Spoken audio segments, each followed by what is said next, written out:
उत्तर प्रदेश में चुनाव हारने के बाद पुराने तेवर में दिखाई दिए मुलायम सिंह यादव। मैनपुरी में कार्यकर्ताओं से बोले, हार जीत होती रहेगी, आप अन्याय के खिलाफ करें संघर्ष। उत्तर प्रदेश में अजान विवाद पर डिप्टी सीएम केशव प्रसाद मौर्य ने मारी पलटी, बोले अजान विवाद का उत्तर प्रदेश में नहीं है कोई भी असर।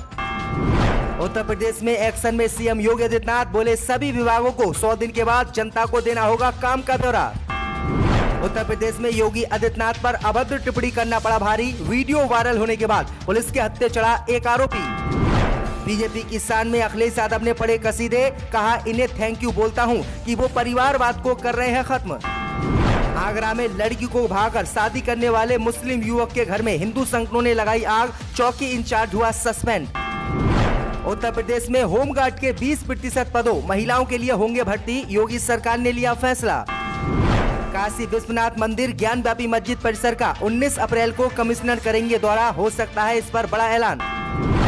सपा विधायक सहजिल इस्लाम को है गिरफ्तारी का डर, दाखिल की अग्रिम जमानत अर्जी।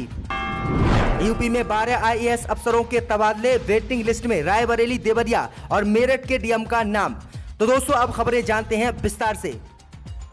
उत्तर प्रदेश में चुनाव हारने के बाद मैनपुरी में पुराने तेवर में दिखाई दिए मुलायम सिंह यादव। कार्यकर्ताओं से बोले, हार जीत होती रहेगी, आप अन्याय के खिलाफ करें संघर्ष। जी दोस्तों, आपको बता दें ये बड़ी खबर सामने निकल कर आई दोस्तों कि उत्तर प्रदेश विधानसभा चुनाव में समाजवादी पार्टी की करारी हार के बाद पहली बार मुलायम सिंह यादव मैनपुरी पहुंचे। मैनपुरी पहुंचकर पुराने तेवर में मुलायम सिंह यादव दिखाई दिए और कार्यकर्ताओं को संबोधित किया। कार्यकर्ताओं को संबोधित करते हुए मुलायम सिंह यादव ने कहा कि हार जीत तो होती रहती है, आप अन्याय के खिलाफ संघर्ष करें। इसी के साथ मुलायम सिंह यादव ने कार्यकर्ताओं से कहा है कि संघर्षी समाजवादी पार्टी है, अन्याय के खिलाफ संघर्ष करें, चुनाव में हार जीत होती रहती है, पार्टी संगठन को मजबूत करें। उनका मन था कि मैनपुरी के कार्यकर्ताओं से मिला जाए, इसलिए वे कार्यकर्ताओं से मिलने आए। लेकिन आपको बता दें कि उत्तर प्रदेश में हार के बाद मुलायम सिंह यादव पहली बार इस तरह के तेवर में दिखाई दिए हैं। इसी के साथ आपको बता दें दोस्तों कि उत्तर प्रदेश में अजान विवाद को लेकर डिप्टी सीएम केशव प्रसाद मौर्य ने मारी पलटी, बोले अजान का उत्तर प्रदेश में नहीं कोई भी विवाद।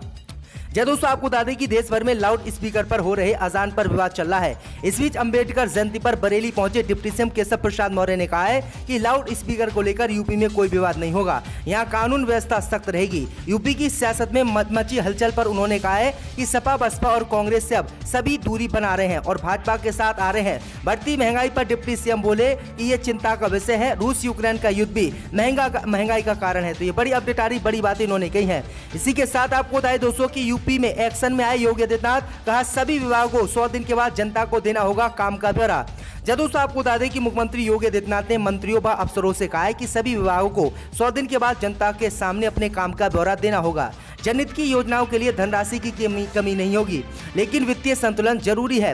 उन्होंने सभी को वित्तीय व्याप्ति पर ध्यान देने का निर्देश दिया है। मुख्यमंत्री ने कृषि सेक्टर से जुड़े विभागों की ओर से प्रस्तावित कई नई योजना व कार्यक्रमों पर आगे बढ़ने को हरी झंडी दे दी है। उन्होंने प्रदेश की आवश्यकता के अनुसार खाद्य तेलों व दलहन उत्पादन की कार्य योजना तैयार करने के भी निर्देश दिए हैं। इसी के साथ आपको बताएं दोस्तों की बीजेपी की शान में अखिलेश यादव ने पढ़े कसीदे, कहा इन्हें थैंक यू बोलता हूं कि वो परिवारवाद को कर रहे हैं खत्म।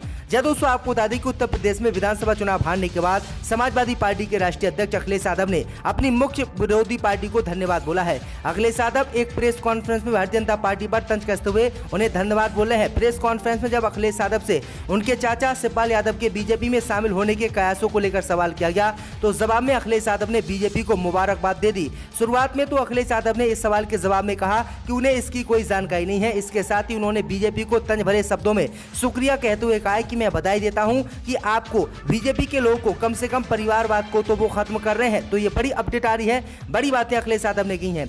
इसी के साथ आपको बताएं दोस्तों कि उत्तर प्रदेश में योगी आदित्यनाथ पर अभद्र टिप्पणी करना पड़ा भारी, वीडियो वायरल होने के बाद पुलिस के हत्थे चढ़ा एक आरोपी।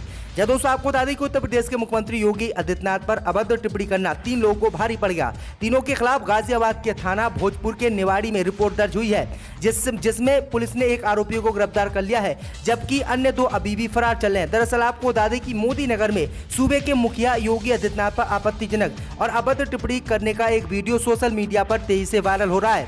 भोजपुर पुलिस के मामला संज्ञान में आने पर 3 युवकों के खिलाफ रिपोर्ट दर्ज कर एक आरोपी को गिरफ्तार कर लिया गया है, जबकि 2 आरोपी अभी पुलिस की पकड़ से दूर है। वीडियो में 3 लोग नजर आ रहे हैं जो मुख्यमंत्री योगी आदित्यनाथ को भद्दी भद्दी गालियां दे रहे हैं। तो ये बड़ी अपडेट आ रही है। इसी के साथ आपको बताएं दोस्तों कि आगरा में हिंदू लड़की को भगाकर शादी करने वाले मुस्लिम युवक के घर में हिंदू संगठनों ने लगाई आग, चौकी इंचार्ज हुआ सस्पेंड। दोस्तों आपको बता दें कि ताज नगरी आगरा में युवती को भगाकर कोर्ट मैरिज करने वाले मुस्लिम युवक के घर को गुस्साई लोगों ने आग लगा दी। आगजनी की सूचना मिलते ही मौके पर दमकल की गाड़ियां पहुंची और आग पर काबू किया। एसएसपी सुधीर सिंह भी पहुंचे और मामले की जानकारी ली। एसएसपी ने मामले में लापरवाही बरतने पर रुनकता चौकी इंचार्ज को सस्पेंड कर दिया है। इसके साथ ही पुलिस ने 8 आरोपियों को हिरासत में ले लिया है। सिकंदरा थाना क्षेत्र के रुतन कला इलाके में रहने वाला मुस्लिम युवक जिम चलाता। 4 दिन पहले युवक एक हिंदू लड़की को लेकर फरार हो गया।